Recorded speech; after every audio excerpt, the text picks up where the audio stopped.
ఐరా నియోజకవర్గంలో ఉన్నటువంటి గులాబీ సైనికులు చెప్తా ఉన్నారు, మాట్లాడితే కేసులు పెడుతున్నారు, ఫేస్బుక్ పోస్ట్ పెడితే కేసులు పెడుతున్నారని చెప్తున్నారు.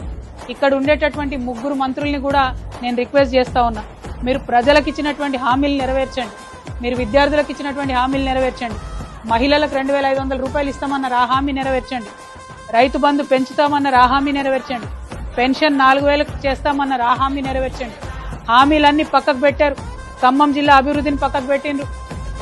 గోదావరి నీళ్లు ఆంధ్రప్రదేశ్ ఎత్తుకొని పోతా ఉంటే చూస్తూ కూర్చున్నారు. బంకచర్లకు సంబంధించి గోదావరి నీళ్లు తరలించుకొని పోతుంటే కనీసం మాట్లాడలేనటువంటి స్థితిలో మీరు ఇక్కడ ఉన్నారు. వాటిని సీరియస్ గా టేకప్ చేయండి.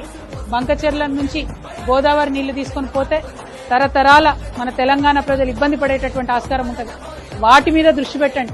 అవన్నీ పక్కకు పెట్టి బీఆర్ఎస్ పార్టీ నాయకులు మాట్లాడుతున్నారు, వాళ్ళ మీద కేసు పెడతాం, జాగృతి నాయకులు మాట్లాడుతున్నారు, వాళ్ళ మీద కేసు పెడతాం అంటే ఎవరు చూస్తూ ఊరుకోరు. ప్రజలు తిరగబడే రోజు వస్తుంది. ఖమ్మం జిల్లా ప్రజలు మిమ్మల్ని నమ్మి ఓటేసిండ్రు. మీకు 3 మంత్రి పదవులు వచ్చినాయి. ఇప్పటికన్నా కనీసం మంచి చేయండి అని చెప్పి కాంగ్రెస్ ప్రభుత్వాన్ని కోరుతా ఉన్నాను.